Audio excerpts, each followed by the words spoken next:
یہ آج سے تقریباً 30 سال پہلے کا واقعہ ہے جو میرے ساتھ پیش آیا۔ میں اپنی نوکری کے لیے سکھر آیا تھا۔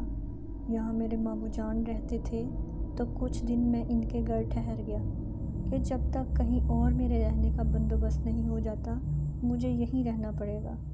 ماموں جان کے گھر میں کئی سالوں کے بعد آیا تھا۔ بچپن میں کبھی اماں جان کے ساتھ آیا کرتا تھا۔ ابھی کچھ دن ہی گزرے تھے، نئی نئی نوکری تھی، میں اس میں الجھا ہوا تھا۔ ایک رات میں دیر سے گھر لوٹا، کھانا کھا کر میں اپنے کمرے کی جانب بڑھا تو مجھے ایسا محسوس ہوا کوئی اوپر کی جانب گیا ہے۔ میرا کمرہ زینے کے بالکل ساتھ تھا اور اوپر ایک کمرہ تھا جو بالکل بند پڑا تھا۔ ماموں نے مجھے پہلے دن ہی وہاں جانے سے منع کیا تھا۔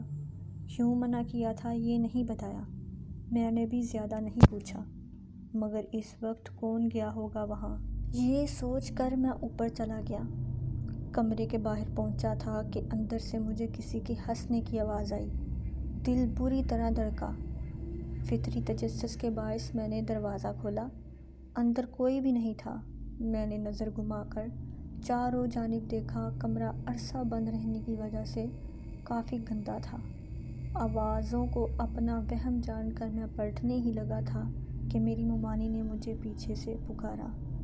میں نے چون کر دیکھا۔ مجھے حیرت بھی ہوئی کہ وہ کبھی سیڑھیاں نہیں چڑھتی تھیں، پھر اوپر کیسے؟ مگر انہوں نے کہا کہ مجھے اوپر آتے دیکھا تو میرے پیچھے چلے آئیں۔ مجھ سے پوچھا تو میں نے بتایا کہ مجھے لگا یہاں کوئی ہے، میں دیکھنے چلا آیا۔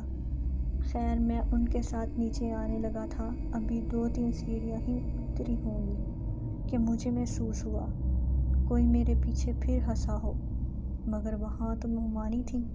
میں نے ڈرتے ڈرتے اپنی گردن گھمائی اور میرے ہوش اڑ گئے۔ میرے پیچھے ممانی کے بجائے ایک جھلسے ہوئے چہرے والی لڑکی کھڑی تھی جس کی آنکھیں سرخ تھیں۔ چیخا تو میری آواز پر ممانی اور ماموں اپنے کمرے سے بھاگے آئے۔ میری حالت بہت گہر ہو چکی تھی۔ میں نیم بے ہوشی میں تھا، مگر مجھے وہ لڑکی اپنے سامنے محسوس ہو رہی تھی۔ ماموں شاید سمجھ چکے تھے مجھے کیا ہوا ہے۔ انہوں نے مجھ پر دم کیا اور اپنے کمرے میں لے گئے۔ کچھ دن بعد جا کر میری حالت بہتر ہوئی۔